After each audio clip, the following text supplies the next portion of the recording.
Goal setting is one of the most important skills to develop if you want to design your future.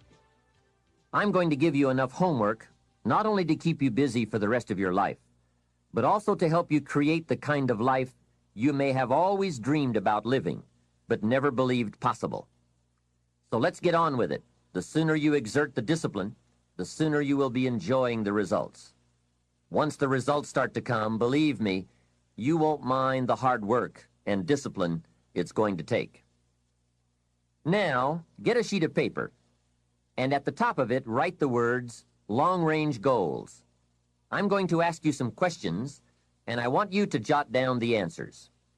If you don't have paper and pen handy, follow along with me now anyway, just listening. Then, later, listen again when you can write down your ideas. After I've asked the questions, which is the first part of this exercise, you can stop the tape and work on your answers. All right, let's start this exercise. The basic question you are going to answer is, what do I want within the next 1 to 10 years? I want you to take about 12 to 15 minutes and make a list of at least 50 things you want within the next 1 to 10 years. These are long-range goals. To help you get started with your list, consider these questions. What do I want to do? What do I want to see? What do I want to be? What do I want to have? Where do I want to go? And what would I like to share? Now, with these thought starter questions in mind, answer the basic question. What do I want within the next 1 to 10 years? See how many things you can write down. At this point, don't take the time to describe in detail everything you want. This is the time for you to let your thoughts pour, to write fast and to abbreviate. For example, if you just write down 380, you'll know what that means. You don't have to describe the color and the interior of the car. You'll do that later in this exercise. I want you now just to abbreviate and write fast. Make the list as long as you possibly can. Try to write down at least 50 items, 50 things you want within the next 1 to 10 years. These are long-range goals. Spend about 12 to 15 minutes on this. After you've completed your list, you're ready for the next part of the exercise.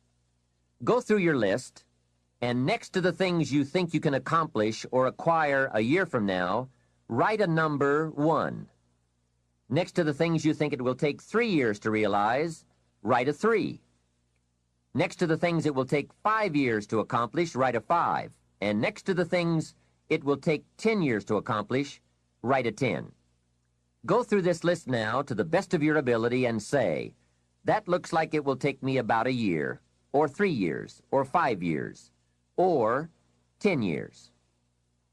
Some big goals might be out there 10 years from now. Once you complete this part of the exercise, you might come to the conclusion that you need a lot more 3-year goals and less 1-year goals, for example, or that you need more 10-year goals. You see, while you're working on one goal, you must have something else in the planning stages. If you don't, what happened to some of the early Apollo astronauts could happen to you. After they came back from the moon, some of those astronauts experienced deep psychological and emotional problems. And the reason for that? Why, after you've been to the moon, now where do you go? That seemed to be the end, the finish. What later astronauts did was to make sure that they had major projects lined up after they returned from the moon trip. The way you enjoy life best is to wrap up one goal and start right on the next one. Don't linger too long at the table of success. The only way to enjoy another meal is to get hungry. Another thing to check for on your list is that you have included goals for each of these 3 important categories. First, make sure you've listed your economic goals, your goals for income, profits, and productivity. Second, make certain your list includes material items you want, tangibles, such as a home, a car, a boat, furniture, or jewelry.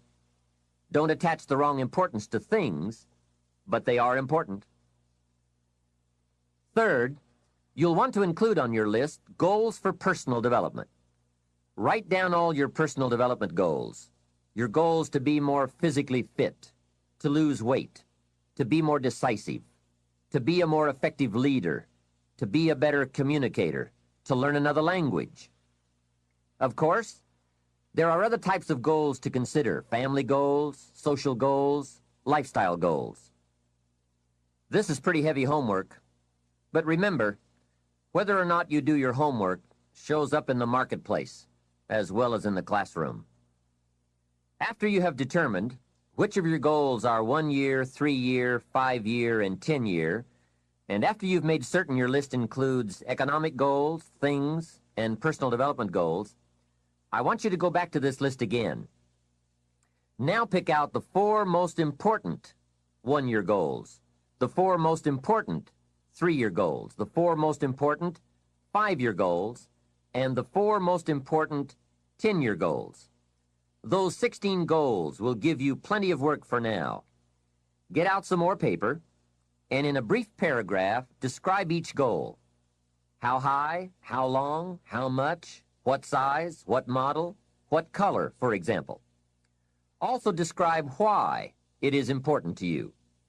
This is a process where you either talk yourself into it or talk yourself out of it, which is good. When you're unclear as to why something is important, usually you put only half-hearted effort into it.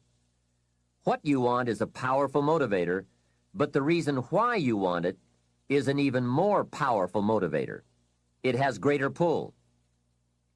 You may find that some of your goals you thought at first glance were important are not important after all. Do some reflecting, refining, and revising. The point is, right now, try to have approximately 4 1-year, 3-year, 5-year, and 10-year goals that you truly believe in, that inspire you, that you've sold yourself on. When these goals and the reasons you want to obtain them are each clearly described in a brief paragraph, transfer this information to a journal or some type of notebook that you can carry with you easily and refer to often. It's essential to set aside some time every week to review all of your goals, to rearrange them, redo them, restructure them, to add goals, or to tear up the whole list and start over. Goal setting is not something you do just once. It's a continual process. Also, you must constantly check your progress toward your goals. You don't want to fall too far behind on, or worse, lose sight of, your important goals. Now, just as important as your long-range goals are your short-range goals. Your goals for tomorrow, next week, next month, 6 months from now. These are goals you can accomplish within the next year, the immediate future. We call these goals confidence builders. When you work hard, burn the midnight oil, and accomplish these little things, it builds your confidence to go for your long-range goals. Write down in your notebook or journal all the little things you would like to have or accomplish in the next year. How you set up this list is up to you. You might want to break it down by week or by month. Set it up in whatever way works well for you. Part of the fun of having a list is being able to check off something as obtained or completed. Every week, try to check off at least one thing on your list of short-term goals. And when you are able to check off something major, something on your list of long-range goals, celebrate. Make winning joyful. Congratulate yourself. It is very important to celebrate progress. We grow from 2 experiences. One is the joy of winning, and the other is the pain of losing. Here's what that also means. Make losing painful. Put it on yourself. If you set something up, fooled around, didn't pull it off, put it on yourself. And get around people who will help in this area. Hey, don't join an easy crowd. Go where the expectations are high, where the pressure to perform is high. It's how we grow. I'm certain that part of the reason why people let goal setting slide is because it is a lot of work. As I said, you'll be constantly revising your lists of short-range and long-range goals, rearranging them, refining them, redesigning them, establishing different priorities, adding new goals, perhaps deleting others. It's interesting that so many people work hard on their jobs, but they don't work hard on their futures. They let that slide. Some people live such mediocre lives that at the end of the day, they don't know whether they're winning or losing. They just go through life with their fingers crossed. I know most people don't make definite plans, but don't let that be you. The guy says, well, you work where I work, but the time you get home, it's late. You've got to have a bite to eat, watch a little TV, and get to bed. You can't sit up half of the night and plan. And this is the guy who's behind on his car note. He's a good worker, hard worker, sincere. But I've discovered that you can be sincere and work hard all your life and wind up broke and embarrassed. You've got to be better than a good worker. You've got to be a good planner, a good goal setter. You've heard the old saying, the people who fail to plan are planning to fail. It's true. So work on your plans. Put yourself in the top few percent who put this power to work for themselves. Writing your goals down also shows you are serious. And to do better, you must get serious. You don't have to be grim, but you do have to be serious. Hey, everybody hopes things will get better, but remember, the future does not get better by hope. It gets better by plan. And hope unaided by clear plans can finally become an illness. There's a Bible phrase that says, hope long delayed makes the heart sick. It's a sickness. I used to have the illness known as passive hope. It's bad. And there's one that is even worse, and that is called happy hope. That is really bad. The man is 50, and he's broke, and he's still smiling. That's bad. So get serious. Make plans. Put them on paper. My suggestion from experience. There's a phrase from the Bible that goes, without dreams and vision, we perish. How true. Humans have this unique ability to aspire, to dream, to go for something, to become something. Without that, life is not life. We must have dreams and never give up on our dreams. I'd like to share with you some further observations I've made on goal setting. Understand that your goals, whatever they are affecting you all day long. Your goals affect your handshake, your attitude, how you feel. Your goals affect how you look, how you dress, how you walk, how you talk, all day, every day.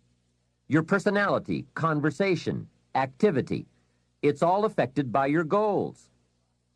I asked a man one time, what are your goals for this month? And he said, if I could just scrape up enough money to pay these lousy bills.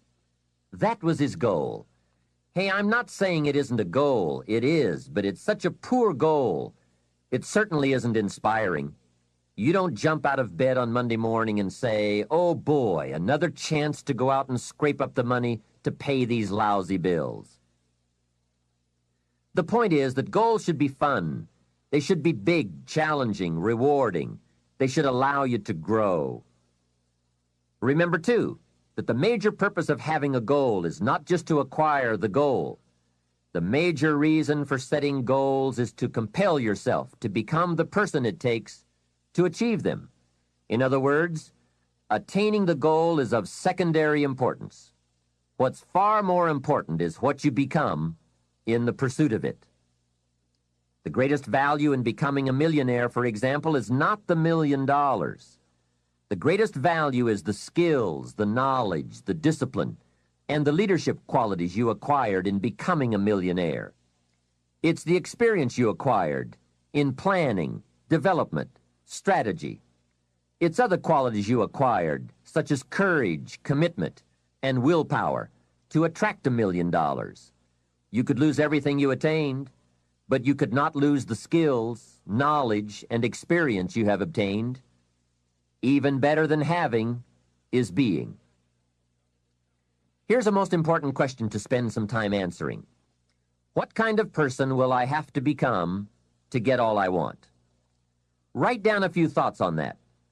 Write down some skills you'll have to develop, for example, and some of the things you're going to have to learn. Just spend a little time writing a few sentences on this. What kind of person will I have to become to get all I want? The answer to this will give you some personal development goals. Remember that income does not far exceed personal development. All of us have to do this kind of self-examination. I have to look at my own life and say, well, here's what I want, but am I willing to become what it takes to get what I want? If I'm too lazy, if I don't want to learn, read, study, and grow to become that kind of person, then I cannot attract what I want. Now, either I have to change my wants, or I have to change myself.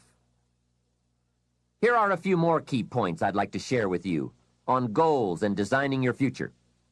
First, if you don't right now feel as if you're equipped to get all you want, just remember, ability will grow to match your strong dreams. That's why the goal-setting process we've discussed is so important. The more you work on this, the more ideas you will get on how you can change, how you can grow. I am nowhere near the person I was when I met Mr. Schoaf 25 years ago. I'm not that person anymore. I've changed. There's nothing you can do about the past, but you can do a great deal about your future. You don't have to be the same person you were yesterday.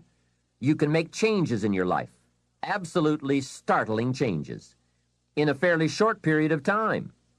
You can make changes you can't even conceive of now, if you give yourself a chance. Your abilities will grow. You have untapped talents and potential that you haven't even reached for yet. And as time goes on, you'll be able to reach deeper and deeper. The first thing you'll know, you'll be able to do things you never thought you could do. You'll be able to handle things you never thought you could handle. You'll have ideas that you've never had before. All of this is sparked by the goal-setting process. When you know what you want, and you want it badly enough, the answers will come to you.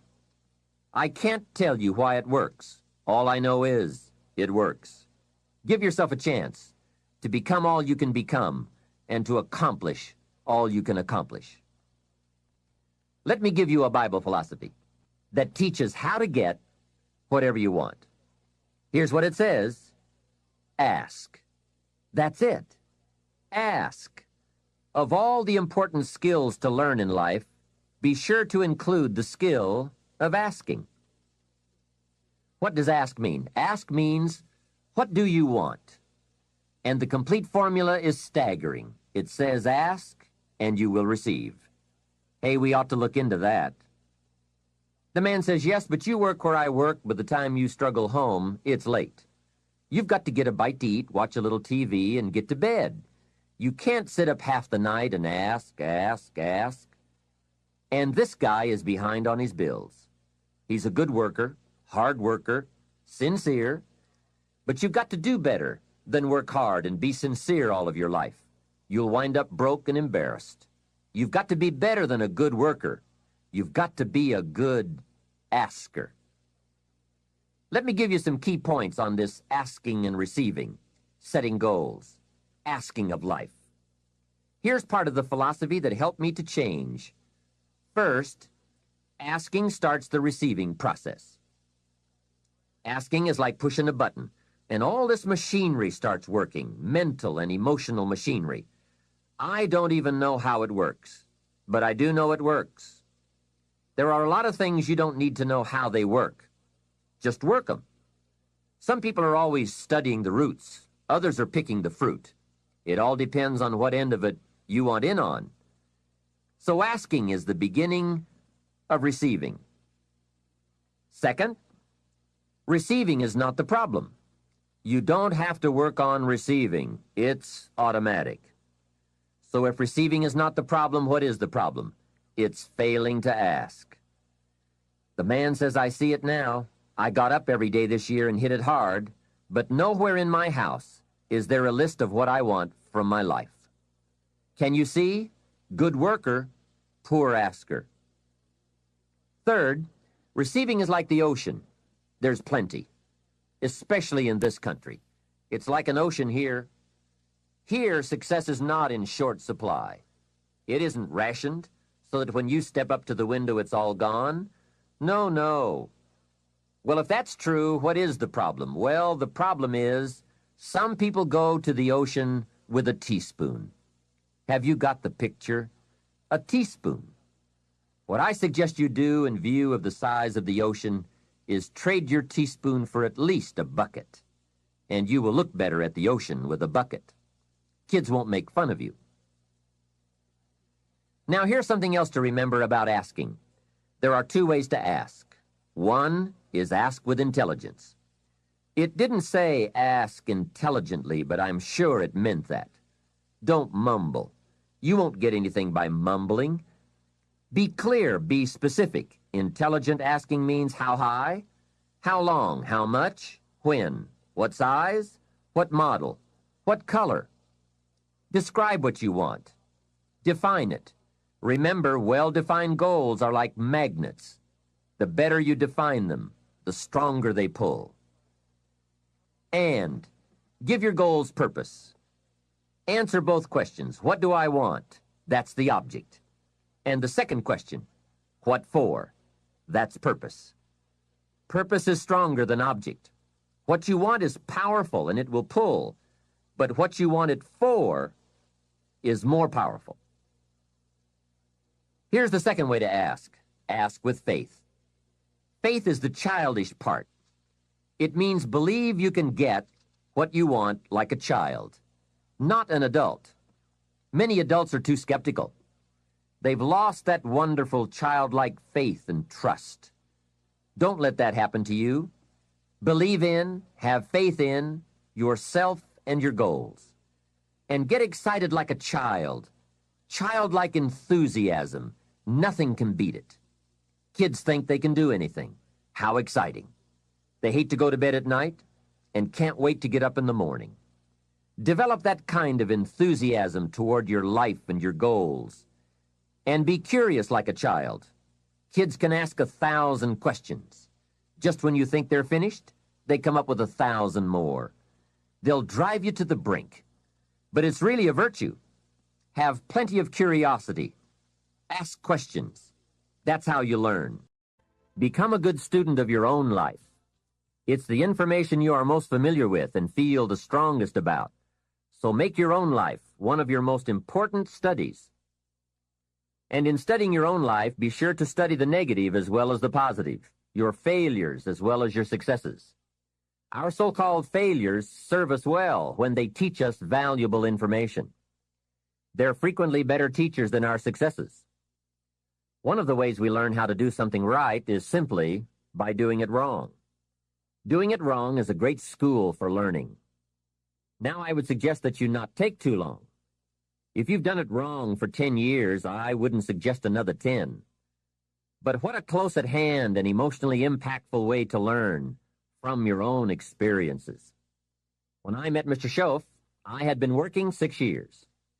I started when I was 19, and when I met him, I was 25. He said to me, Mr. Rohn, you have been working now for 6 years. How are you doing? I said, not very well. He said, then I suggest you not do that anymore. 6 years is long enough to operate the wrong plan. Next he asked, how much money have you saved in the last 6 years? I said, not any. He said, who sold you on that plan 6 years ago? What a fantastic question. Where did I get my present plan that wasn't working well? Hey, everyone has bought someone's plan. The question is, whose? Whose plan have you bought? Now, those initial confrontations as you come to grips with your own past experiences may be a little painful at first, especially if you have made as many errors as I did. But think of the progress you can make when you have finally confronted those errors by becoming a better student of your own life. Now, the next way to learn is from other people's experiences. And remember, you can learn from other people whether they have done it right or wrong. You can learn from negative as well as positive. The Bible is such a great book because it is a collection of human stories on both sides of the ledger. One list of human stories is called examples. Do what these people did. And the other list of human stories is called warnings. Don't do what these clods did. What a wealth of information. what to do and what not to do. I think it also means, however, that if your story ever gets in somebody's book, make sure they use it as an example, not a warning. There are 3 ways to learn from other people. The first is to listen to the cassettes and read the books by and about people who've accomplished great things. All the successful people I know and work with around the world are good readers. They just read. They are so curious that they are driven to read because they just have to know. It is one of the things they all have in common. Here's a good phrase: all leaders are readers. And they use cassette programs too, especially while they're in the car or during other times when they can't read. Cassettes can help all of us easily pick up new ideas and new skills. Did you know there are cassettes and books on how to be stronger, more decisive, a better speaker, a more effective leader, have a better effect on other people, become more loving, develop personality, get rich, develop influence, become sophisticated, and people don't use them? How would you explain that? Did you know that hundreds of successful people have written their stories in books and told how they did it on cassettes like this, and people don't want to listen? How would you explain that? The guy's busy, I guess. He says, well, yeah, if you worked where I work, by the time you struggle home, it's late. You've got to have a bite to eat, watch a little TV, and get to bed. You can't stay up half the night and read. And this is the guy that's behind on his bills. He's a good worker, hard worker, sincere. But remember, you can be sincere and work hard all your life and wind up broke, confused, and embarrassed. You've got to be better than a good worker. You've got to be a good reader, a good listener. At least he could hear a good cassette on the way home, right? Now, you don't have to read or listen to educational cassettes half the night. Although if you're broke, it's a good place to start. But here is all I ask, just 30 minutes a day. That's all. Stretch it to an hour if you can, but at least 30 minutes. Half rich isn't bad. 30 minutes. Hear or read something challenging, something instructional, at least 30 minutes a day. And here's the next key. Every day. Don't miss. Miss a meal, but not your 30 minutes. Hey, you can get along without some meals, but you can't get along without some ideas, examples, and inspiration.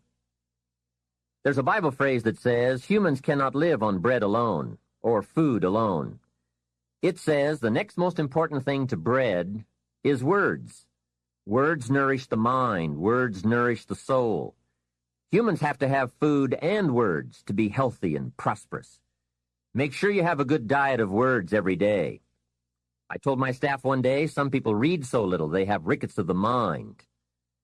And also remember to properly feed the mind, you must have good balance.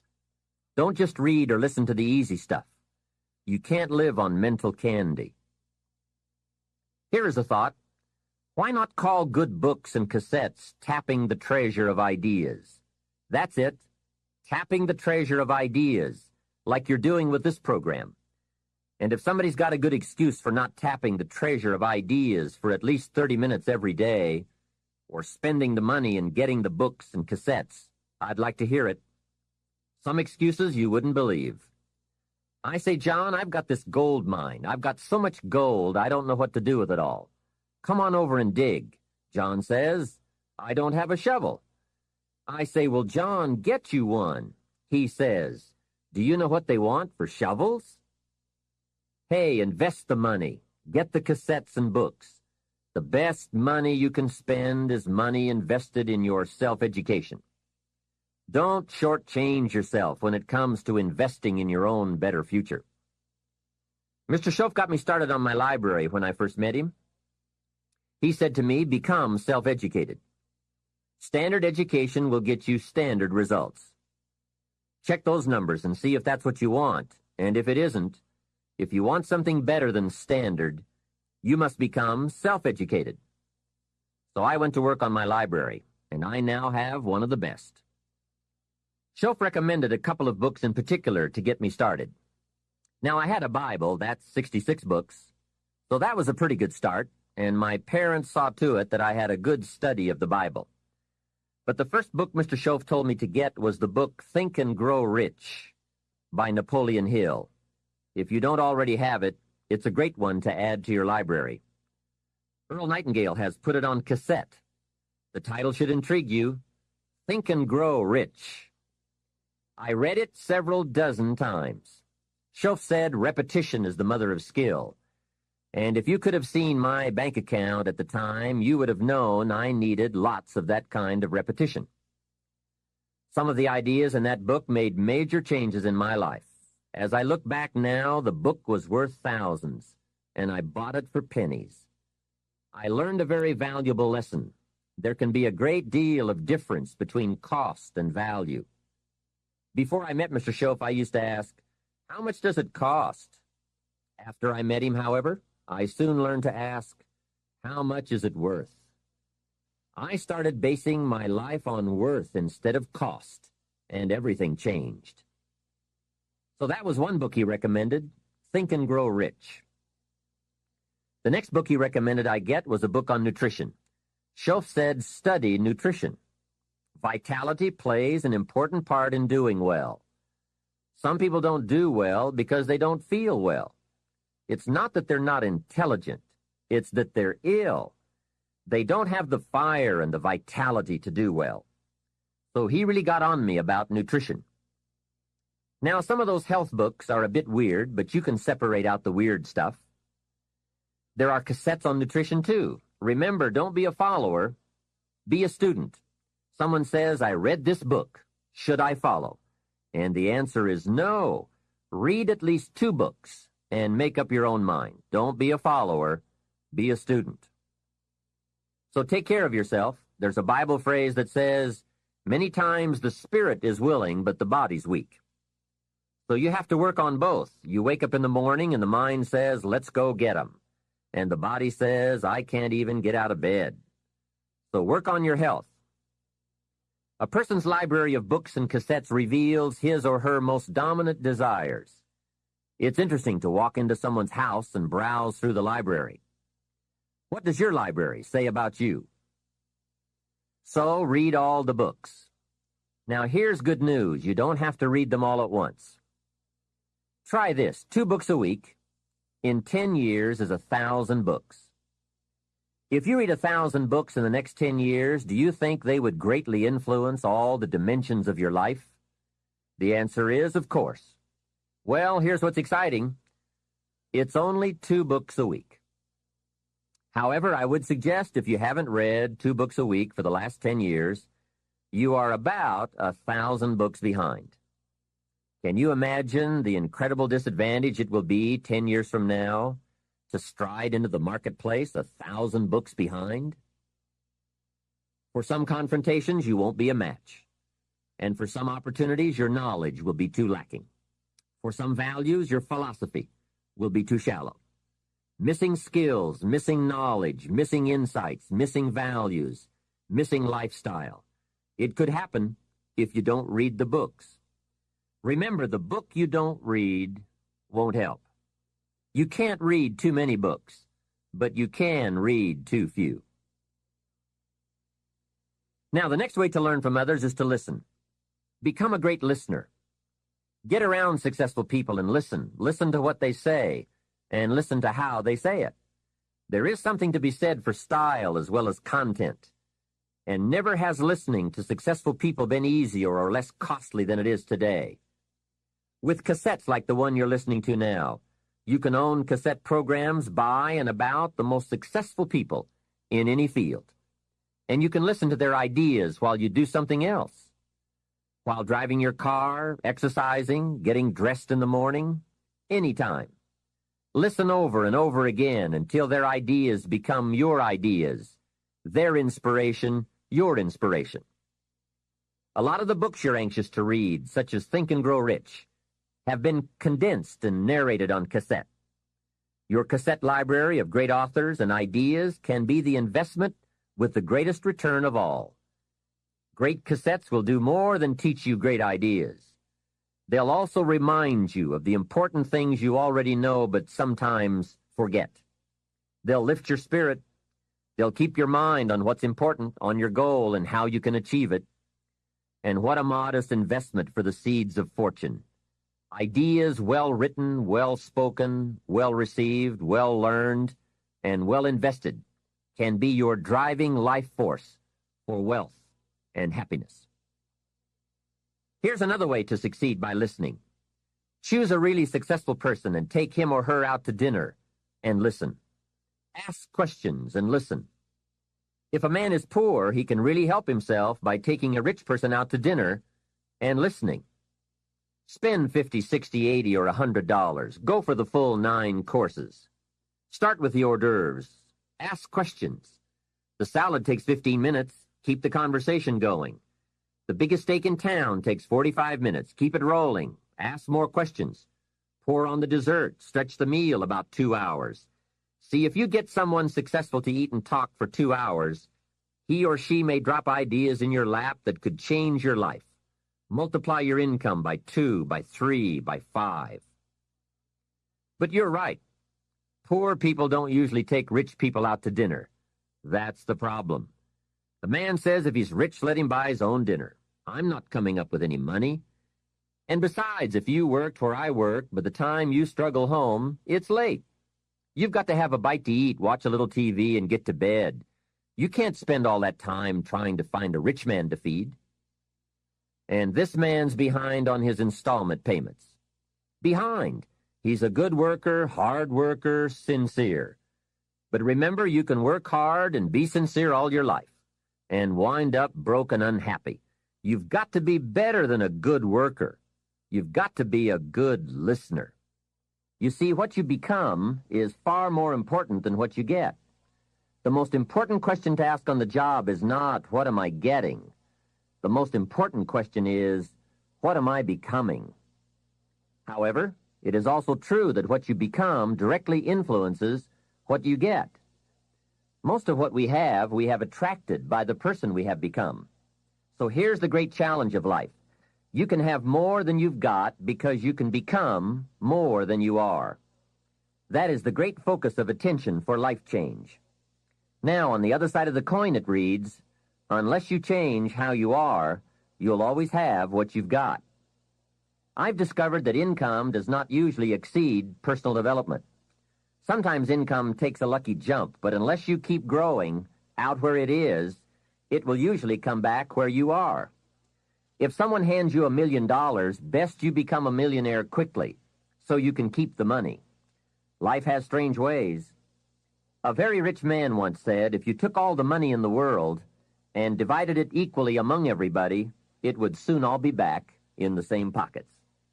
I guess it is hard to keep what you haven't attracted by your own personal development. Personal development, how important. Remember, the major key to your better future is you. That's a sentence with a lot of value. I suggest you put it up somewhere for a while where you can see it every day, just to remind you as you put your day together. I call it the silent seminar. The major key to your better future is you. For a share of my life, I didn't understand the importance of that phrase. Among a lot of things I didn't understand back in those early days. Back then, some things used to puzzle me.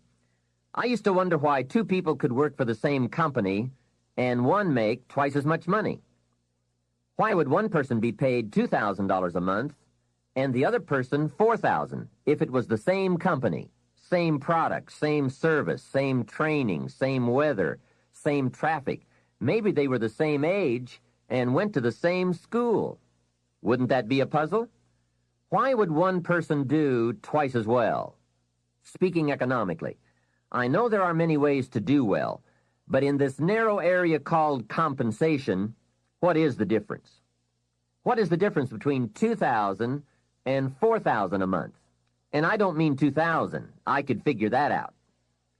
Well, back then I tried to figure it out best I could. I thought time makes some of the difference. Some people do better because they have more time. I used to say, Harold ought to do well. He's got a lot of time. If I had all of Harold's time, I could do well. Now, that's got to be dumb, right? You can't get someone else's time. A man once said to me, if I had some extra time, I could make some extra money. I said, then you have to forget it. There isn't any more time. Where would you find any? Hey, when the clock strikes 12 midnight, that's about it. It's over. There isn't any more time. If you insist on finding more than 24 hours a day, they will come and take you away. So if we can't get more time, what could we get that would make the difference in economic results? And the answer is value. Value makes the difference. You can't get more time, but you can become more valuable. So value makes a major difference in how much money you earn. Now, here's a primary lesson in economics. We get paid for value. Bringing value to the marketplace is how we get paid. Whether you work on a job or whether you bring goods and services, we get paid for the value. Now, I know it takes time to bring value to the marketplace, but you don't get paid for the time. You get paid for the value.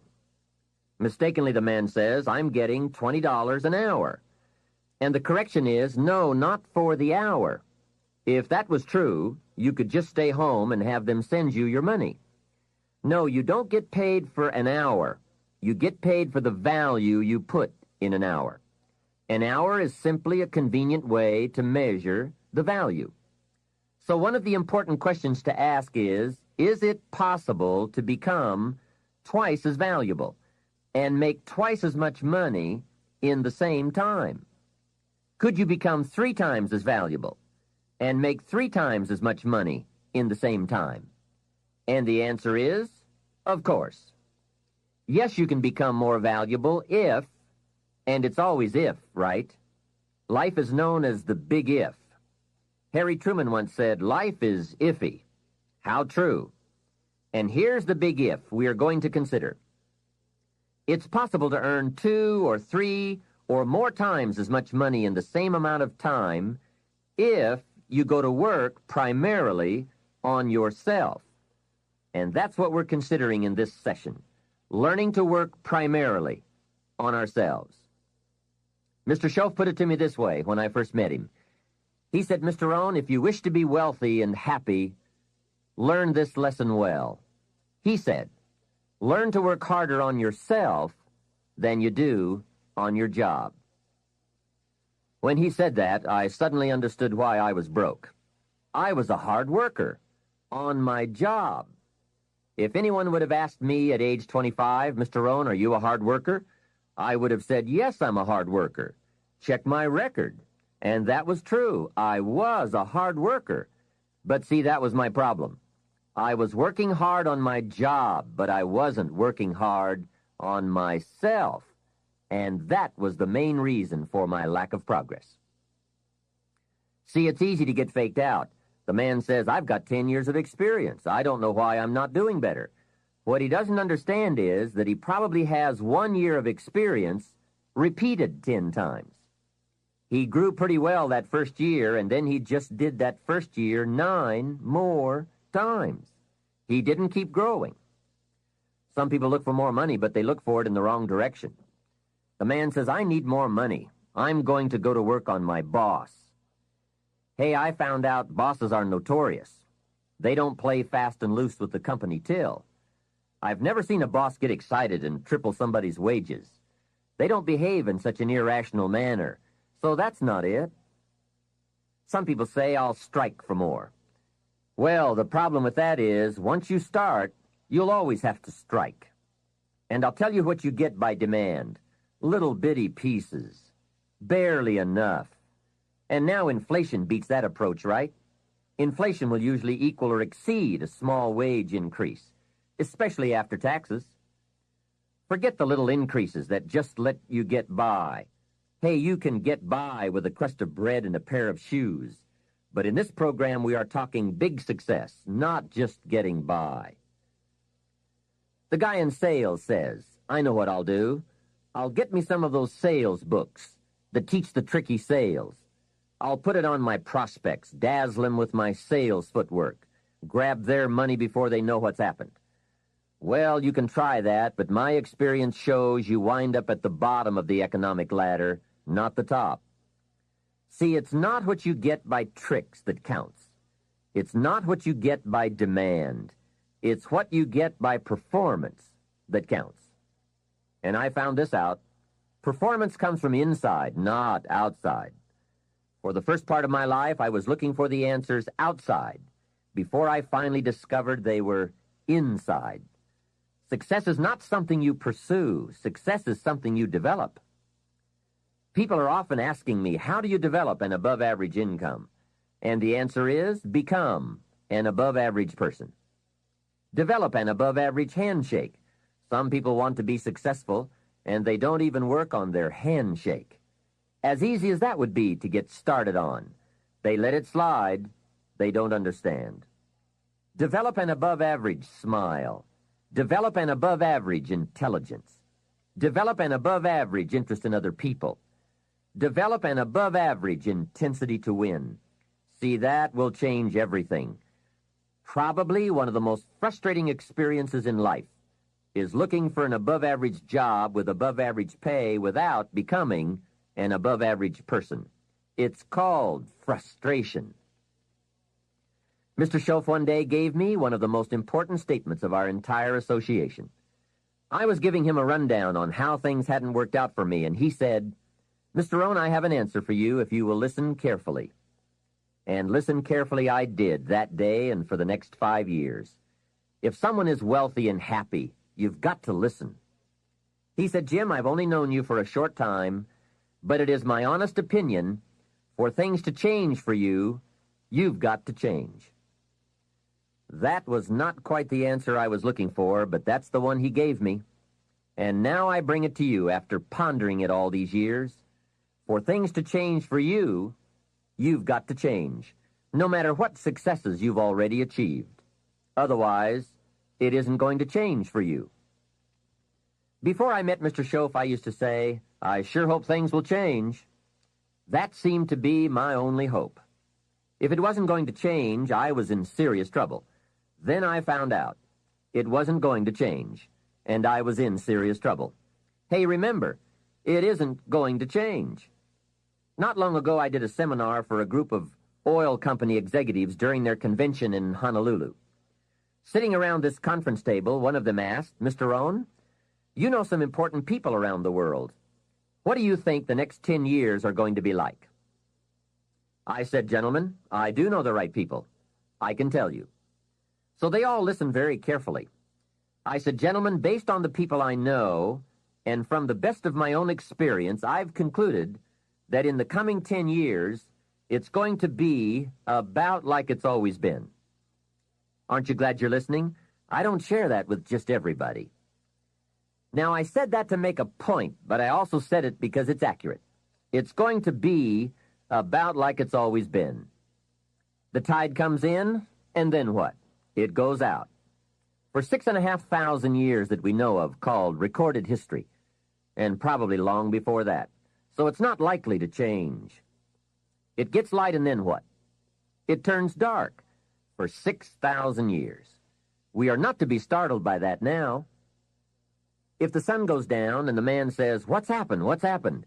Surely he just got here, I guess. Hey, it always goes down about this time of day. In rotation, the next season after fall is winter. And pray tell, how often does winter follow fall? Every time, without fail, for 6,000 years that we know of.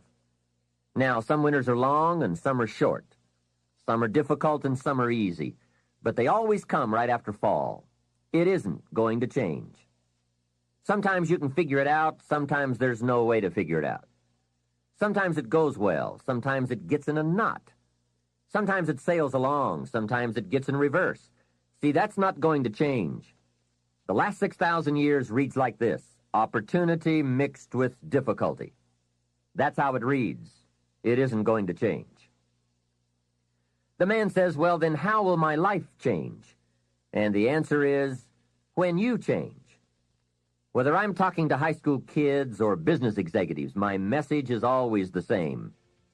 The only way it gets better for you is when you get better. Better is not something you wish. Better is something you become. We can look at developing ourselves spiritually, physically, and mentally. With respect to our spiritual development, this may be a major or a minor issue for you depending on your values and your goals. I confess to being an amateur in this field, but I think it's very wise for you and me to look at the spiritual side of our lives and decide what growth we want to experience here. Come to your own decisions as to what it will take to nourish your spiritual nature. Next, let's look at physical development. The body and the mind work together and depend on each other, so they both need attention. There's a Bible phrase that says, treat your body like a temple. So just put it in your notes, body like temple. Not a bad suggestion. Treat your body like a temple, not a woodshed. Now, in taking care of the physical, we must learn to be conscious of ourselves, but not self-conscious. We need to be aware of our physical appearance, our physical well-being, but not to the point of being self-conscious. We need to be aware, we need to take care, but some people devote too much of their day to physical appearance. Physical appearance is going to have something to do with your future, your well-being, your income, so do spend some time on physical appearance. How we appear to other people does make a difference in terms of our acceptance and our ability to function and do well in the marketplace. In fact, there's another Bible phrase that says, take care of the outside for people and take care of the inside for God. People look on the outside, and God looks on the inside. Now, you might believe that people shouldn't judge you by physical appearance. Well, let me give you a clue. They do. Make sure you don't order your life based on shoulds and shouldn'ts. You'll always be confused, and you'll always have trouble. The best thing to base your life on is reality. What people really do. So since people generally judge by appearance, then that's probably one thing we want to take care of. That's just part of the game. Now, of course, when people get to know you, or if they've been around you any length of time at all, they're going to judge you by more than appearance. But sure enough, people at first are going to take a look. So taking care of yourself in personal appearance is a consideration. Now, physical development also includes your good health and your well-being. You've got to spend some time on that so that you feel good in the marketplace. Get involved in some form of disciplined exercise. Keeping fit and feeling good has a positive effect on your attitude, not just your appearance. Even if you're not into sports, there are some cassette programs and books on how to stay in excellent shape in only 20 to 30 minutes a day. Get the tapes and find your best way to stay physically fit. Just develop a bit of consciousness about taking care of yourself physically. Physical fitness pays great dividends in terms of your energy level, your ability to live a long, healthy life, and your general sense of well-being. The other part of physical well-being is nutrition. There are some excellent cassettes and books on this subject for you to investigate as well.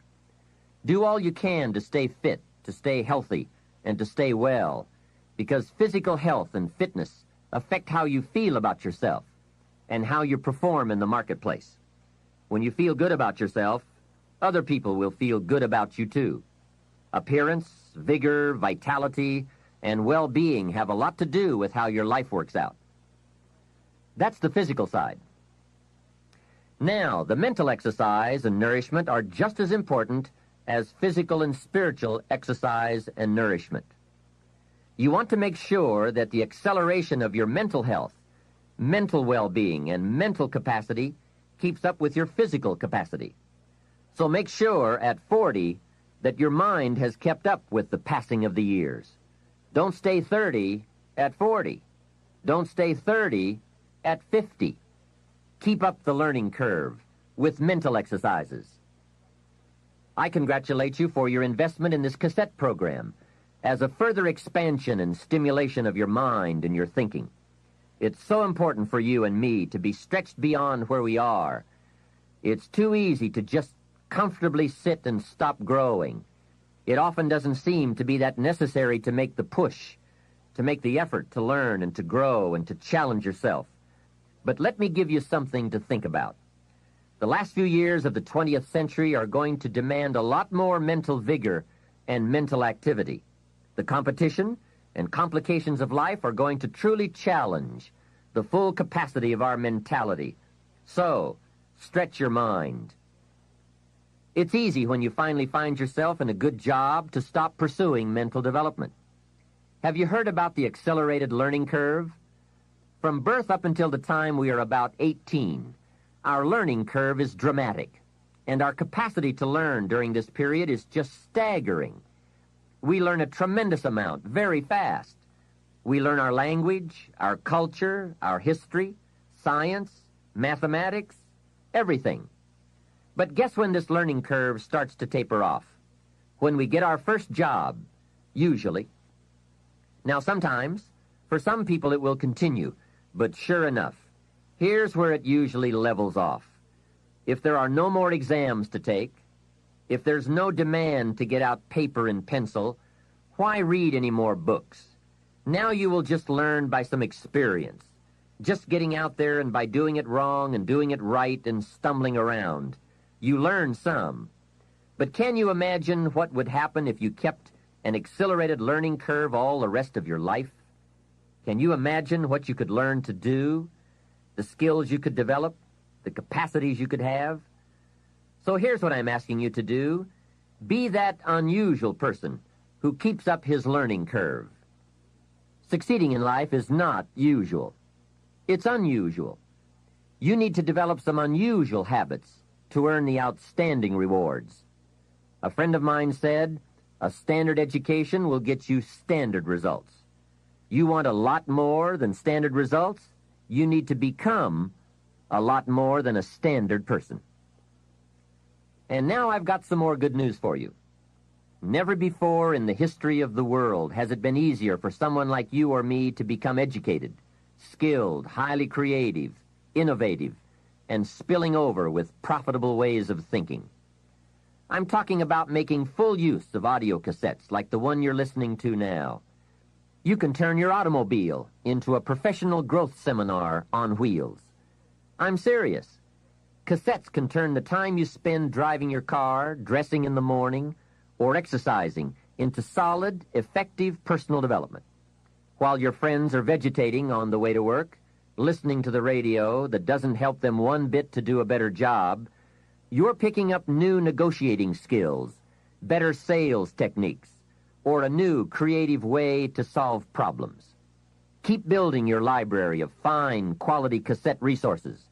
There isn't a better place you can put a few dollars every month. We don't have time to go through all the interesting ideas that have been written and discussed on the subject of financial wealth, but I will offer you a few major ideas that have really made a difference in my life, financially and otherwise. Mr. Shoaff said to me that he thought it was a worthy goal to become financially independent for three major reasons. First, with money no longer a time-consuming consideration, I could then begin devoting heavy time to all the other dimensions of my life. Second, he suggested I become financially independent because it would tremendously increase my ability to help others. Only from positions of strength, including financial strength, can we help someone else. Finally, and most important, he said, I believe it is worthwhile to become financially independent for the sake of developing the person you must become to achieve that goal. What a major secret he taught me. Set a goal to entice you to become the person it takes to achieve it. Reaching the goal is the lesser value. The primary value lies in the person you become by reaching it. You see, it's not the $1 million that's most important. It's what you must do and become in order to be a millionaire. We're all aware that many people feel that we must be careful of focusing on money or affluence or abundance, that in it or in the pursuit of it there is danger. We often hear quoted from the Bible, the love of money is the root of all evil. And I do agree.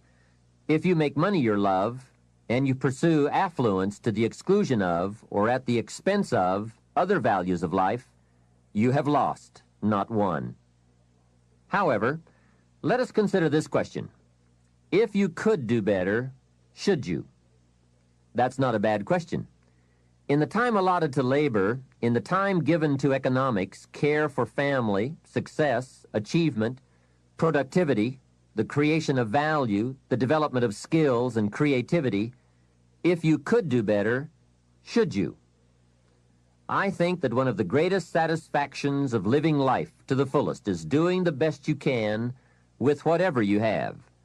Doing less than your best has ways of eroding the psyche. We seem to be creatures of enterprise. Surely it is the reason for the seasons.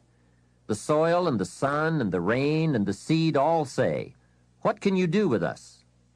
The seasons say, "Do you have the genius to make something unique of us?" Life says, "Here's the raw material. What splendid things can you produce from all there is?" So, go for high productivity, the full employment of your genius, the full development of your potential in all areas of your life, including earning money. That is the essence of life. Truly sophisticated people know it isn't the amount that counts. It's doing all that you can with all you've got that counts. With that background, let me recommend a book for you to read. The title is The Richest Man in Babylon by George Clason. Perhaps you've already read it.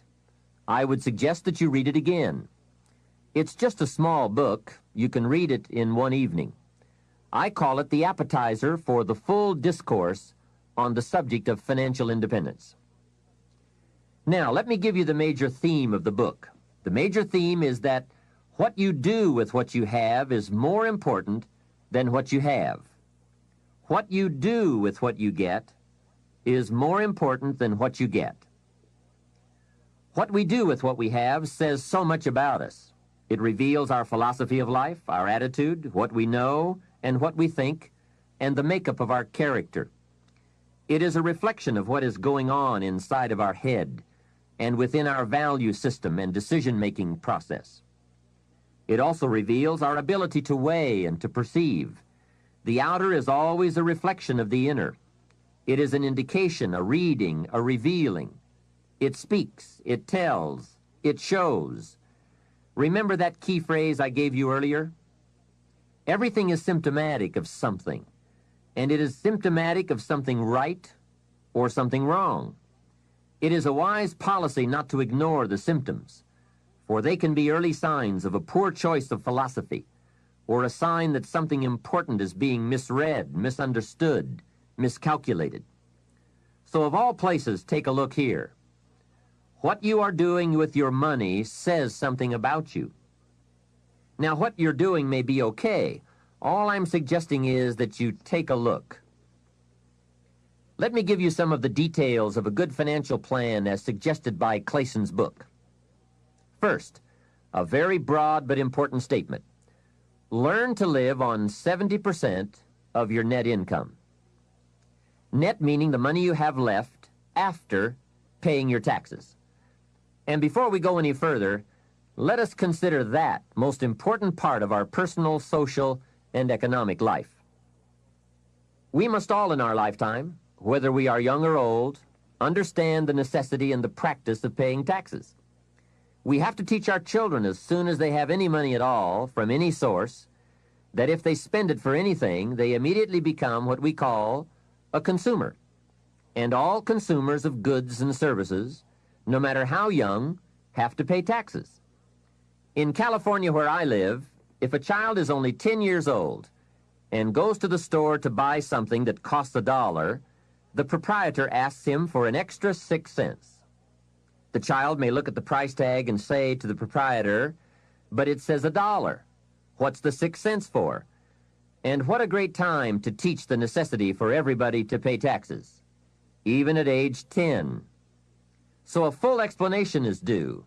If you're going to take 6 cents off a kid, you've got to tell him where it goes. After all, it is his 6 cents.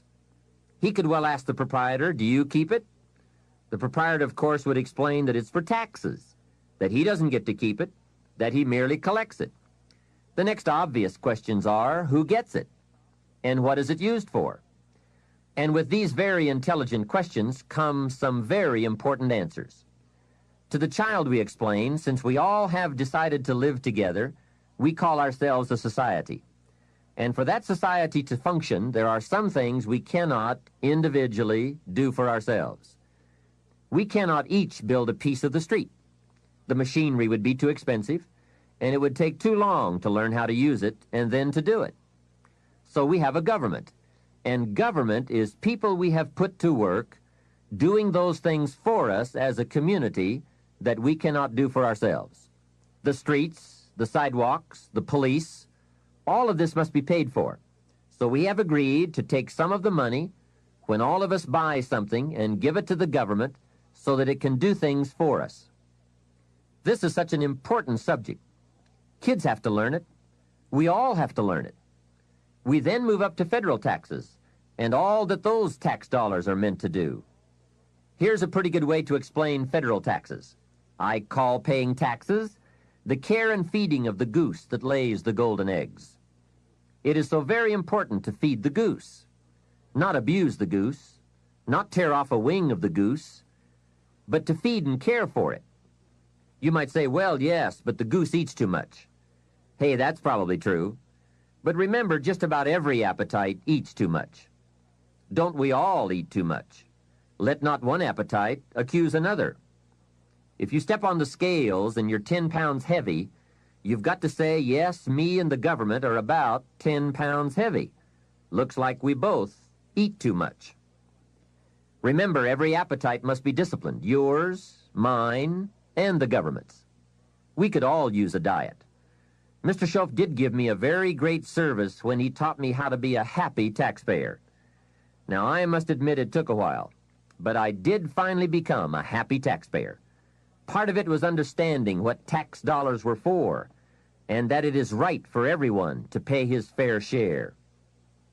I finally decided I didn't mind picking up my share of the tab for the radar.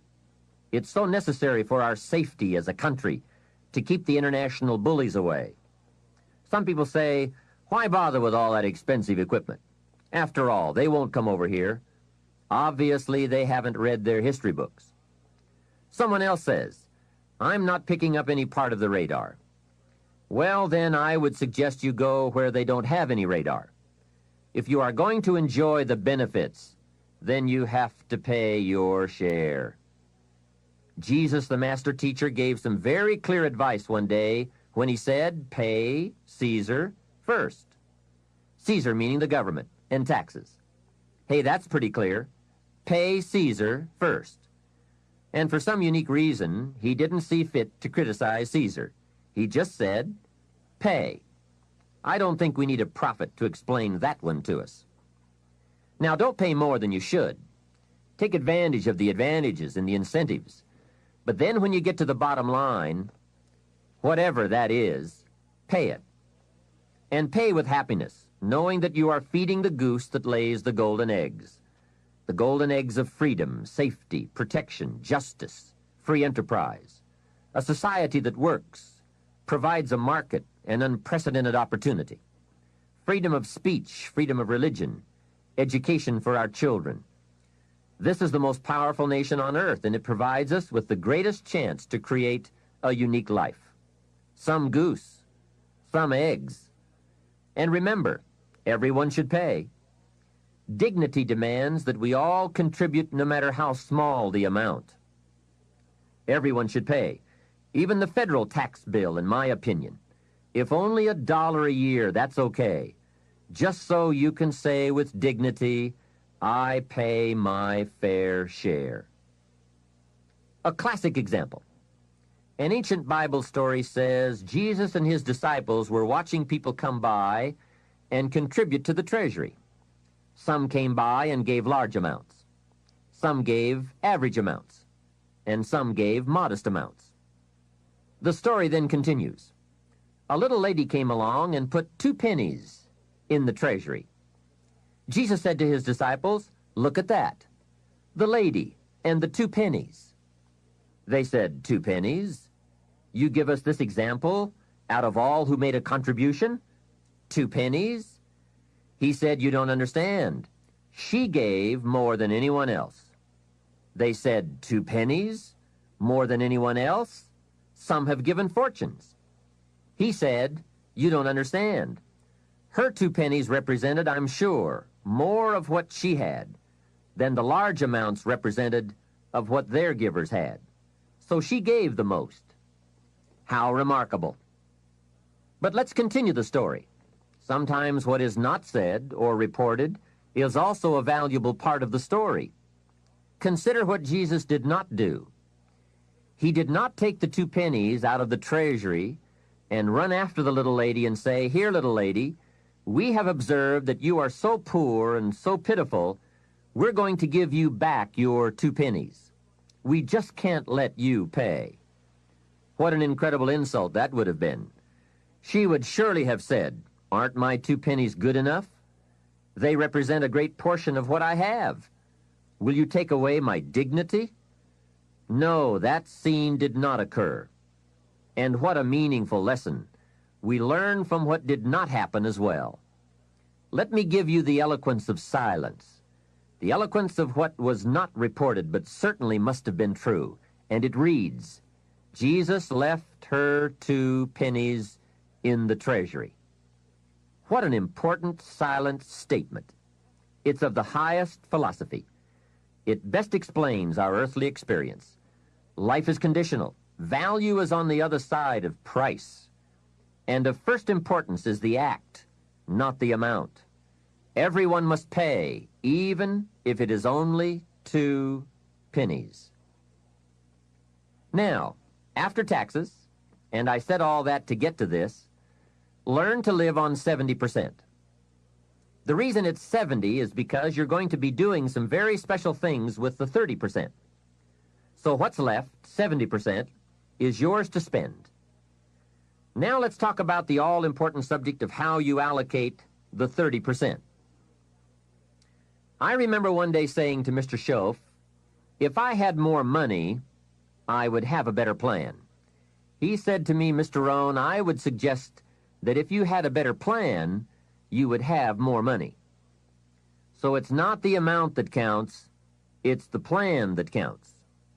It's not what you allocate, it's how you allocate it. Here's the first part of the allocation process. Of the 30% you're not spending, 10% should go to charity, giving back part of what you have taken out to help those who cannot help themselves. I think that's a good percentage. Now, you can pick your own percentage. It's your life, and it's your plan. But giving your money to a church or to an institution is a good idea. More often than not, they can find the people who are in need.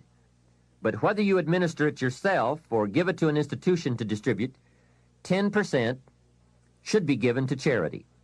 And by the way, the best time to teach this allocation process is when a child gets his first dollar. Take him on a visual tour. There's nothing better than visual to illustrate what you're trying to teach.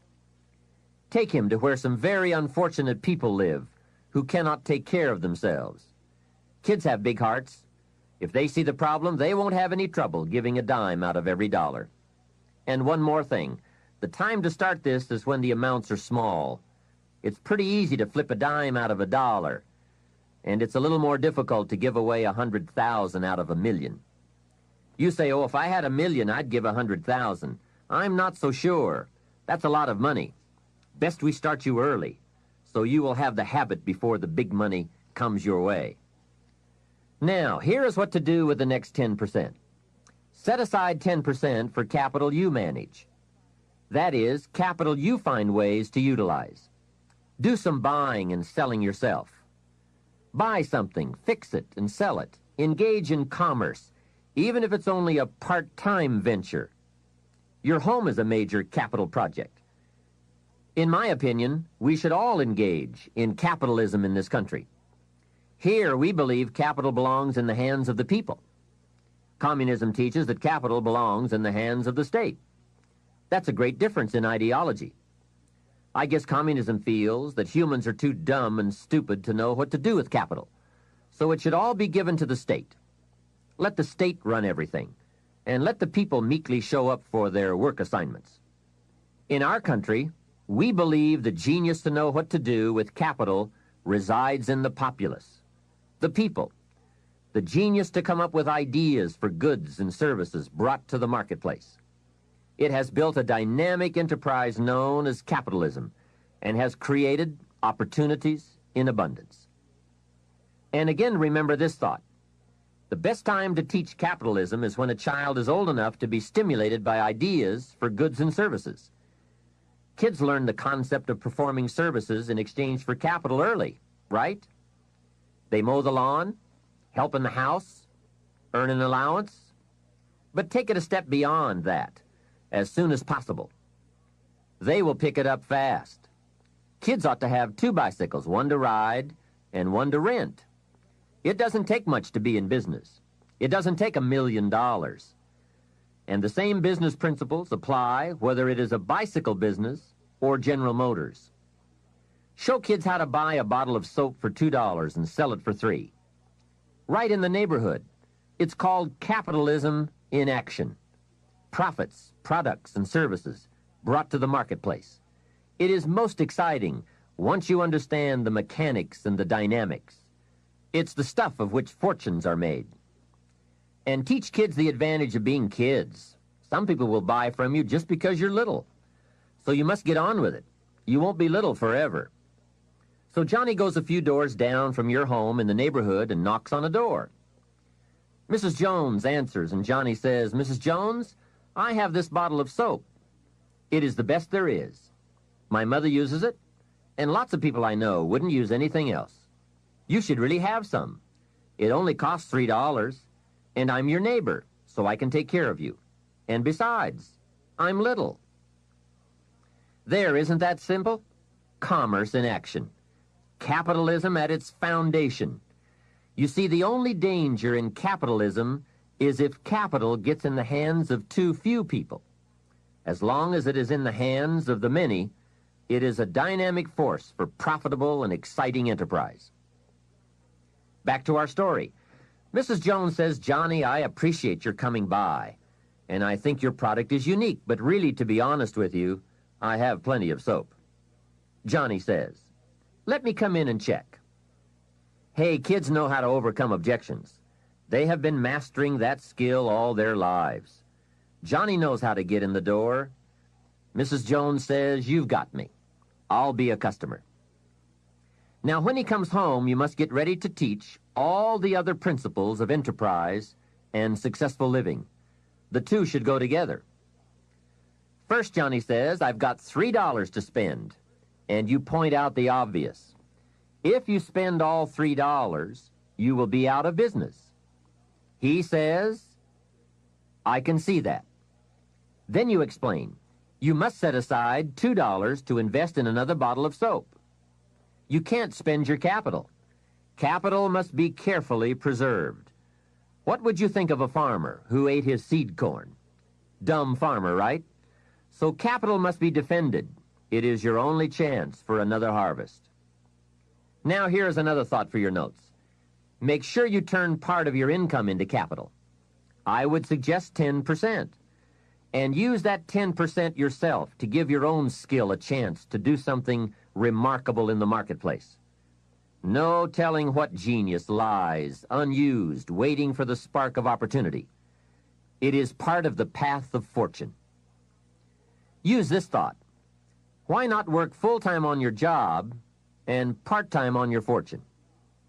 You can, you know. It's up to you. And you can't believe the feelings every day when you can honestly say, "I'm working to become wealthy. I'm not just working to pay my bills."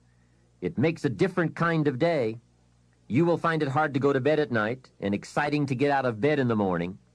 Remember, it's the same day, the same opportunity, the same you, but it is a greatly different life working to become wealthy or working to get by. Now, here is the next principle to teach. Johnny says, "Okay, I'll set aside $2 so I can stay in business and continue to make $1 profit. But I get to spend the $1, right?" Now comes a most important opportunity. You must explain that if he spends that whole dollar, he will wind up broke and unhappy. And then take him on another visual tour to some part of town where he can get a good look at people who spend all they make and are broke and unhappy, and say, "Do you want to live like this?" He will say, "No." Then you say, "All right then, you can't spend the whole dollar." He says, "Well then, tell me what to do with it." And with that open door comes the obvious opportunity to teach all the principles of wealth and happiness and lifestyle. One of the major factors that affects your life, all your life, is what you do with your money. So here's what you do. First, pay your taxes, right? And for kids, that is easy. They pay when they spend, unless they make a lot of money. Then you must teach them to pay federal taxes.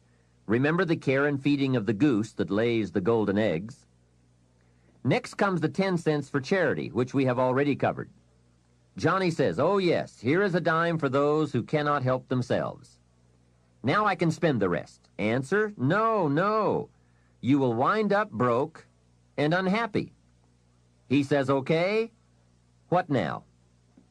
And now comes another major life lesson. The next 10 cents out of every dollar of wages or profit is for the increase of capital you manage.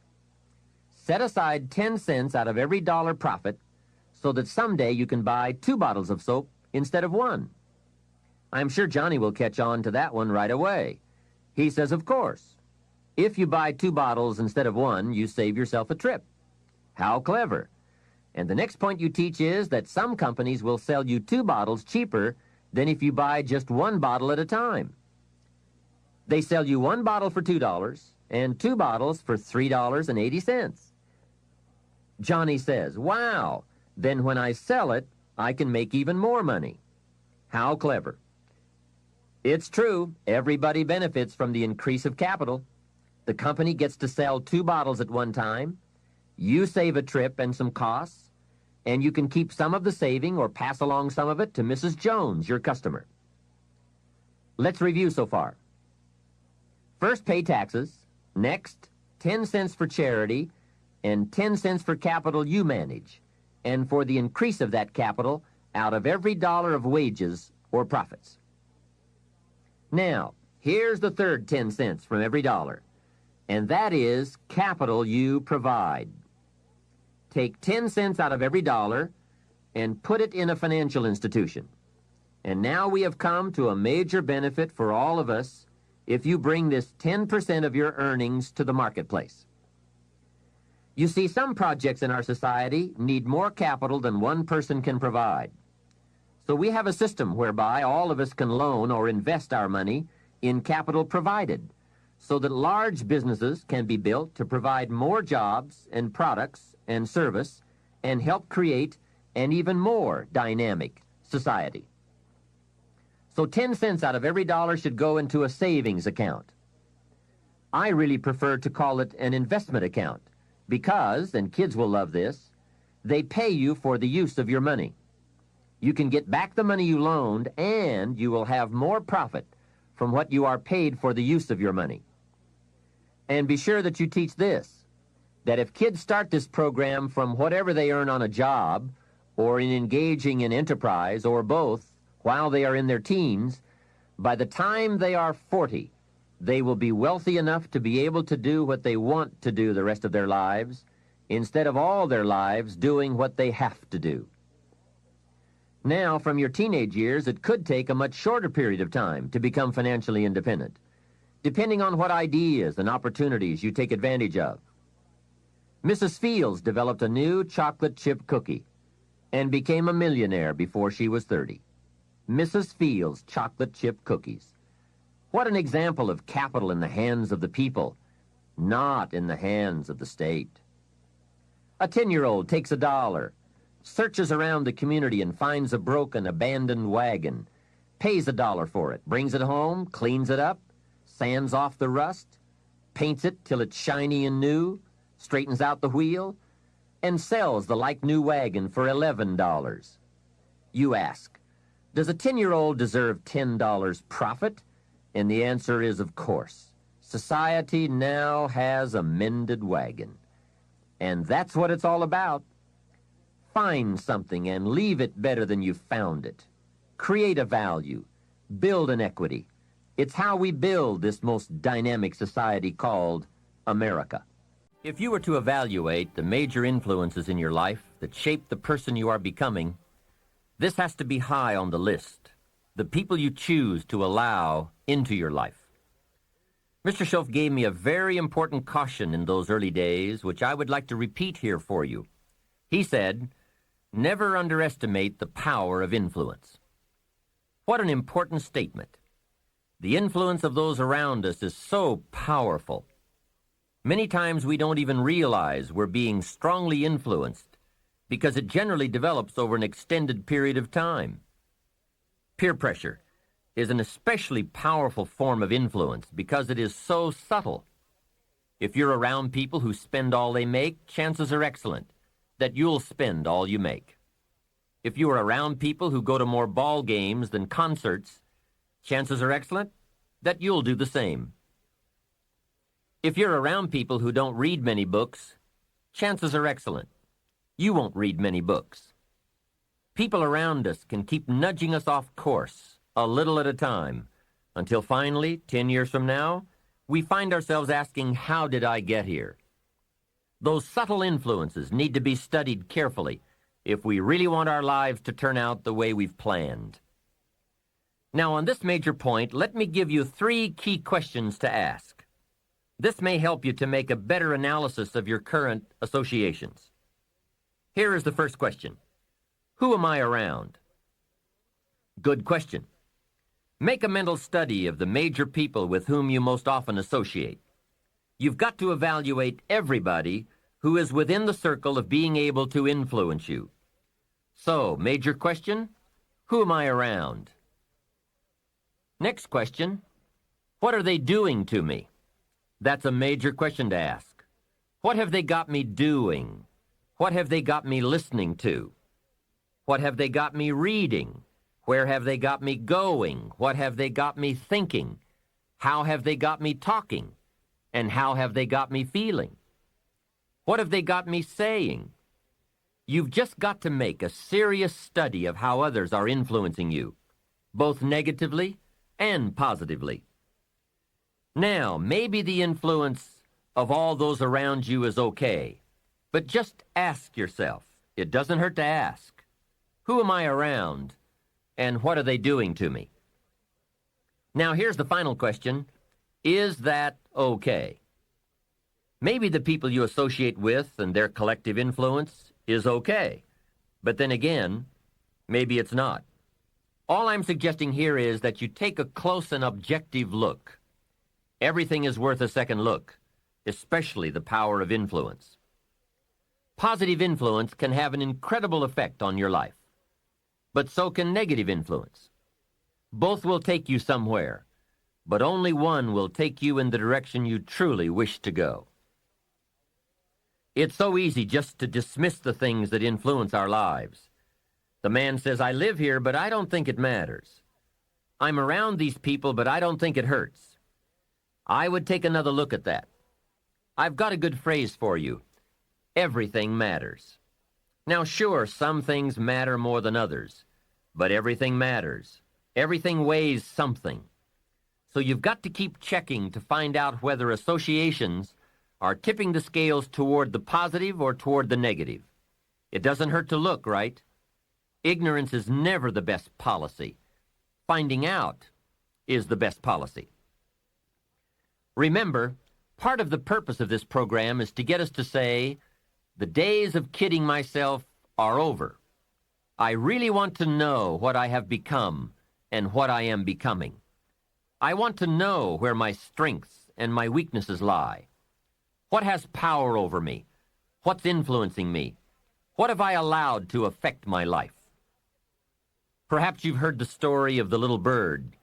He had his wing over his eye and he was crying. The owl said to the little bird, "You're crying."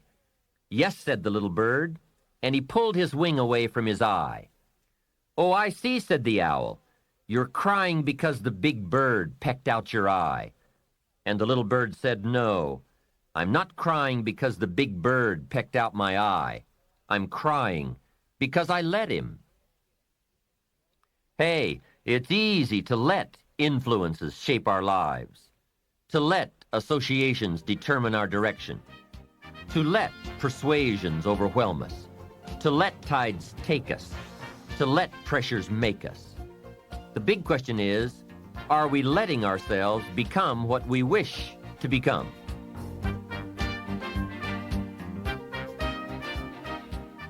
In this most important subject of association, here are some actions you may want to take. First, disassociation.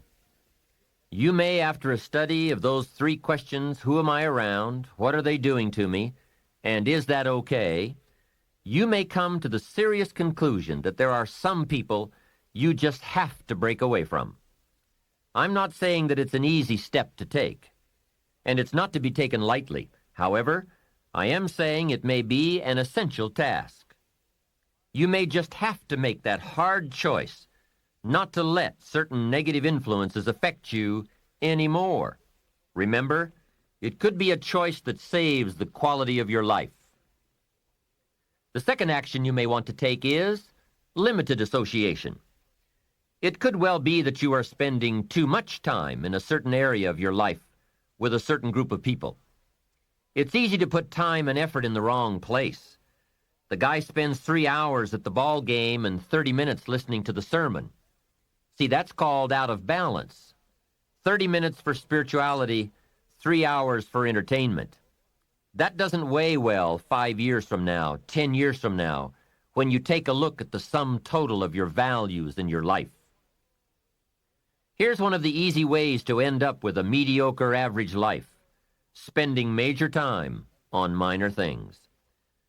Sophisticated people learn to weigh everything before they spend time or money.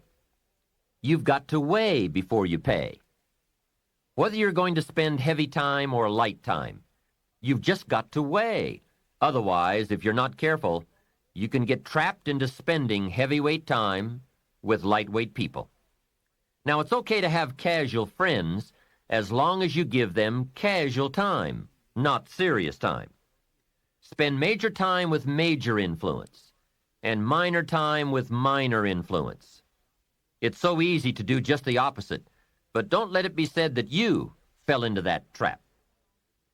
So maybe all you need to do to change some of the influences in your life is not to eliminate them, but merely limit them. Say, I have a good time with these people, but I'm not going to spend days and days with them anymore. I'm just going to cut that down and save some of that time for more major people and more major enterprises. Remember, it's your life.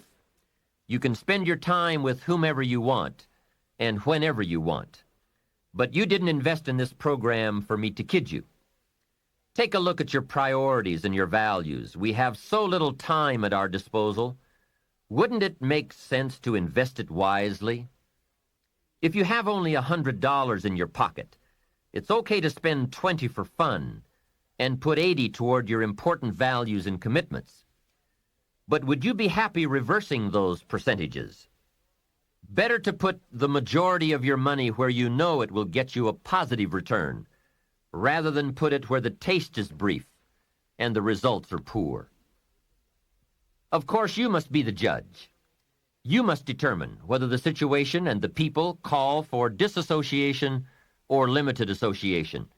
But remember, if it isn't taking you where you want to be 5 years from now, 10 years from now, now is the time to fix it. The third process is the one I most strongly suggest you begin, and that is called expanded association.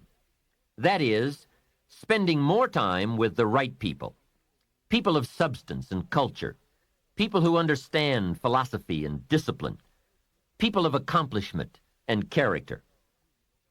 Many years ago, Mr. Schoaf said to me, Mr. Rohn, if you truly wish to be successful, you've got to get around the right people. Then he said, it looks like in your present circumstances you're going to have to plot and scheme. And that was true. I had to plot and scheme to get around the right people. On some of those early opportunities I had to be around successful people, I would park my car a couple of blocks away. I knew that if they saw my car, I'd never get in. On more than one occasion, I got the question, how did you get here? To which I would respond, Oh, someone dropped me off. And that was me dropping me off a couple of blocks away. Whatever you have to do, do it. Keep asking the question, who can I get around? Who could I spend some time with who would have a positive influence on my life? I played every trick in the book I could think of to get around the right people, but it was worth it. Now here's the surprise. It is possible for a modest investment to get around major people. If you had a chance to sit down for an hour or two with a wealthy person, and all that you had to do was to pick up the lunch tab, wouldn't that be a bargain? That person might drop an idea on you that could change your life. For a lunch tab. And that's where we need to go to get our success plan from successful people.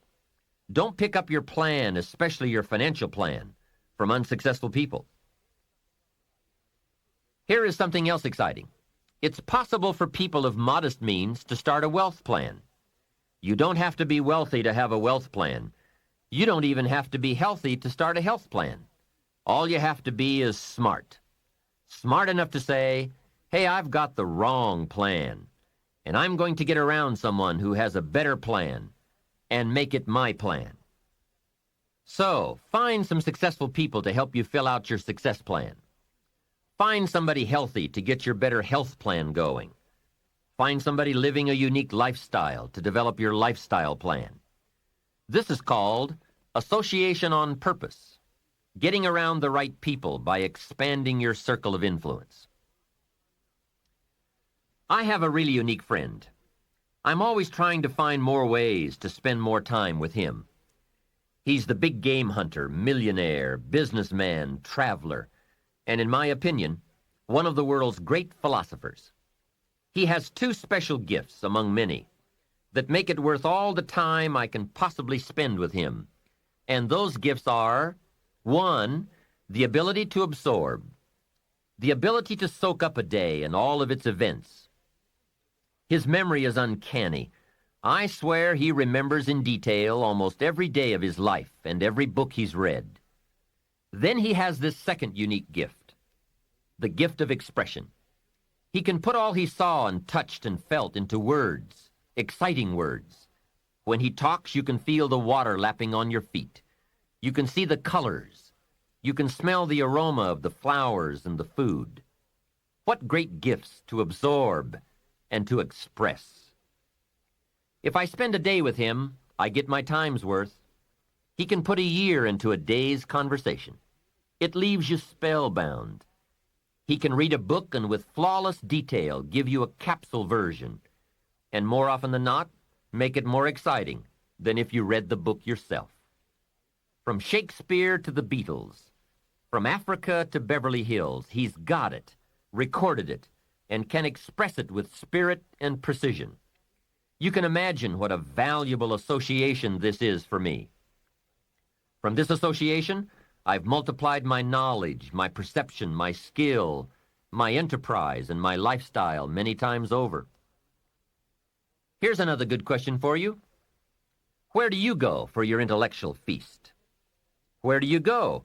Pity the man who has a favorite restaurant, but not a favorite thinker. He's picked out a favorite place to feed his body, but he doesn't have a favorite place to feed his mind.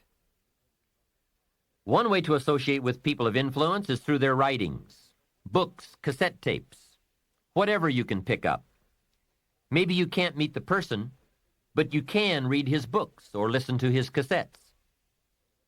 Churchill's gone, but he's left some books. Aristotle's gone, but we still have his ideas. Search the catalog for cassettes and libraries for books. Search the magazines, search the documentaries. They are full of chances for association and intellectual feasting. But in addition to reading and listening, we also need a chance to do some talking and sharing. I have some people in my life with whom I spend time on a regular basis, who help me with important life questions, who help me refine my own philosophy, weigh values, and ponder questions about success and lifestyle. We all need associations with people of substance to provide influence concerning major issues, society, money, enterprise, family, government, love, friendship, culture, taste, opportunity, community. Behavior is mostly influenced by ideas, and ideas are mostly influenced by education, and education is mostly influenced by the people with whom we associate. So don't join an easy crowd. Make sure you get around people who can ask the right questions about the latest ideas you've discovered, about your philosophy, your enterprise, your goals, your lifestyle. Go where the demands are high, where the expectations are high, where the spotlight is on to grow, to produce, and to become more than you currently are.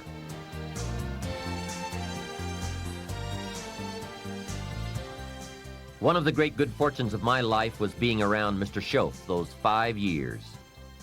During that time, he shared with me, at dinner, on an airplane, at a business conference, in private conversation, with a group, all those ideas that caused me to make the helpful and necessary adjustments in my thoughts and activities. And those daily changes, some so very slight, so very important, added up to such weighty sums in 1 year, 3 years, and 5 years. A big part of the value of this association was having Mr. Shoaff repeat the ideas over and over. You just can't hear basics, fundamentals, major pieces of the philosophy of life too often. Another part was Mr. Shoaff's unique ability to check and measure my progress. That is so important. Measurable progress, and having someone to monitor that progress. I will never forget my first list of goals that I put together after Mr. Shoaff's breakfast lecture on setting goals. My list contained only 4 or 5 items. When I showed it to him, he said, "Is this your list?" I said, "Yes." Then he started asking those very wise questions that all people of success and substance are inclined to ask. He asked, "How about your health goals?" I didn't have any of those on my list. He asked, "How about your investment goals?" Those were lacking. How about your travel goals, your family goals? How about your goals for gifts and sharing? Who would you like to meet? What would you like to become? What skills would you like to develop? Did you ever want to write a book, a poem? Would you like to be a sophisticated person of power and influence and culture? How about education for your children? Would you like to be debt-free? How about a splendid library stocked with the best of books? Would you like to make some new friends? Did you ever want to parachute out of an airplane? Fly a glider? Own a music library? Would you like to see New York? Visit Paris? Explore Rome? Do you need a ranch someday? A cabin in the mountains? Is there something you'd like to prove? A mark you'd like to make? Wow, what a mind-expanding conversation that was. And this was only one of many to come over those 5 years. What fantastic help it is to have someone who can ask the right questions. Remember, it's not just the answers that are important.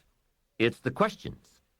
Some of the most valuable influence comes from people with the awareness and skill to ask the major questions. Here's a project you might consider. Choose 2 or 3 people for whom you have a great respect. Ask each of them to make a list of the major questions they would ask if they wanted to help someone make the best choice that would lead to a successful and happy life. If you get 3 lists, you will be surprised at the difference among them. Successful people approach life from a variety of experiences and a variety of attitudes. Now, from these questions, you may get enough homework to get busy on for years to come.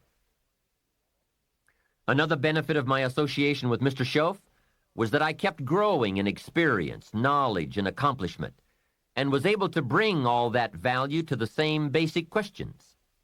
What a learning experience that was. Some of the early questions I had shrugged off, I now saw a growing importance they had. It was really my education that was changing, not the questions. It's like reading the Bible or listening to cassettes. When you have some added, measurable experience, you now bring to the reading and listening a new worth. You now listen and read at a new level. And the substance gleaned, the wisdom gathered from that new level can well be where your fortune and the best of your lifestyle can be developed. One more thought, and that is, strive to become the kind of person that people of quality and substance would want to be associated with. Become a person of skillful language, positive attitude, well-read and well-disciplined, a person of culture and intelligence. You will be uniquely rewarded by this reputation, drawing exciting people to you. Remember, to attract valuable people, you must be attractive. What you do with what you have is more important than what you have. What you do with what you get is more important than what you get. What we do with what we have says so much about us. It reveals our philosophy of life, our attitude, what we know, and what we think, and the makeup of our character. It is a reflection of what is going on inside of our head and within our value system and decision-making process. It also reveals our ability to weigh and to perceive. The outer is always a reflection of the inner. It is an indication, a reading, a revealing. It speaks, it tells, it shows. Remember that key phrase I gave you earlier?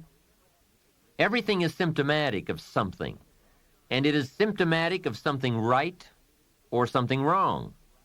It is a wise policy not to ignore the symptoms, for they can be early signs of a poor choice of philosophy, or a sign that something important is being misread, misunderstood, miscalculated.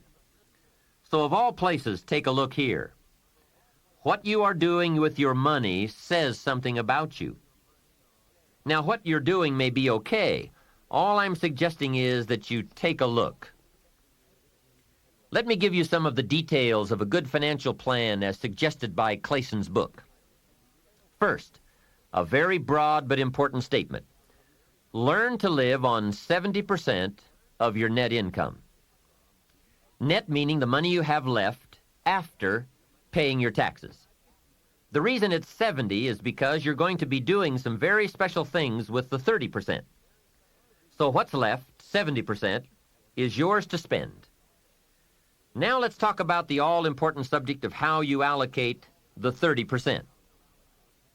I remember one day saying to Mr. Schoaf, if I had more money, I would have a better plan.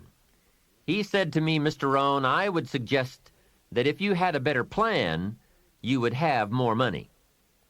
So it's not the amount that counts, it's the plan that counts. It's not what you allocate, it's how you allocate it.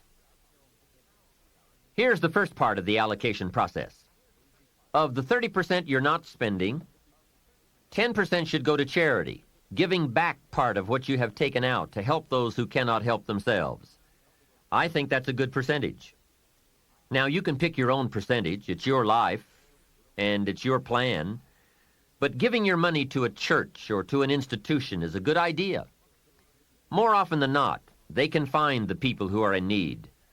But whether you administer it yourself or give it to an institution to distribute, 10% should be given to charity. And by the way, the best time to teach this allocation process is when a child gets his first dollar. Take him on a visual tour. There's nothing better than visual to illustrate what you're trying to teach. Take him to where some very unfortunate people live who cannot take care of themselves. Kids have big hearts. If they see the problem, they won't have any trouble giving a dime out of every dollar. And one more thing. The time to start this is when the amounts are small. It's pretty easy to flip a dime out of a dollar, and it's a little more difficult to give away 100,000 out of 1,000,000. You say, oh, if I had 1,000,000, I'd give 100,000. I'm not so sure. That's a lot of money. Best we start you early, so you will have the habit before the big money comes your way. Now, here is what to do with the next 10%.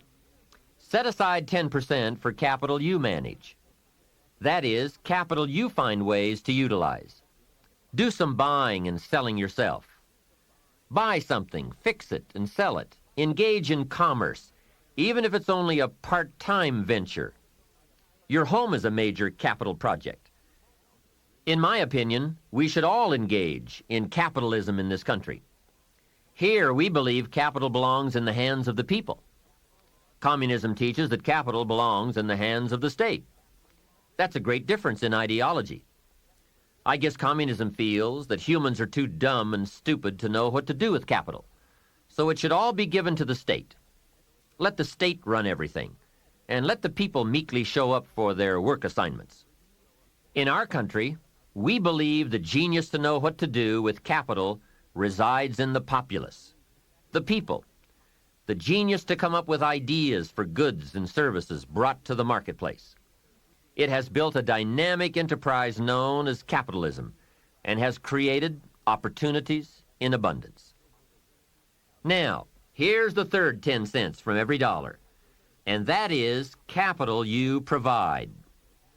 Take 10 cents out of every dollar and put it in a financial institution. And now we have come to a major benefit for all of us if you bring this 10% of your earnings to the marketplace. You see, some projects in our society need more capital than one person can provide.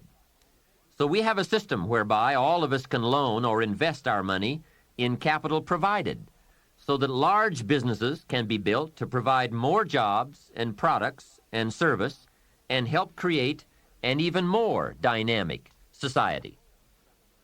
So 10 cents out of every dollar should go into a savings account. I really prefer to call it an investment account because, and kids will love this, they pay you for the use of your money. You can get back the money you loaned, and you will have more profit from what you are paid for the use of your money.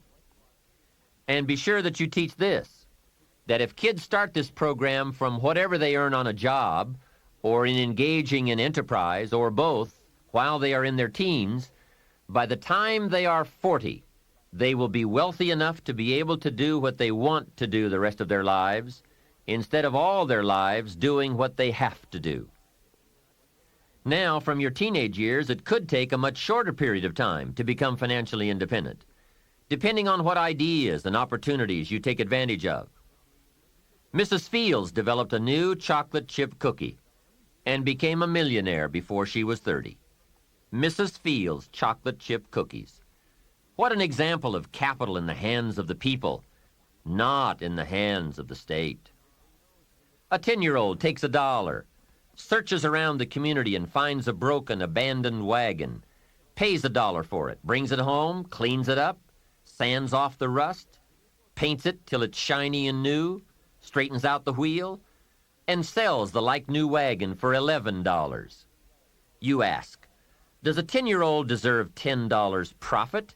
And the answer is, of course. Society now has a mended wagon. And that's what it's all about. Find something and leave it better than you found it. Create a value. Build an equity. It's how we build this most dynamic society called America. And everyone can contribute. Everyone can bring some value to the marketplace.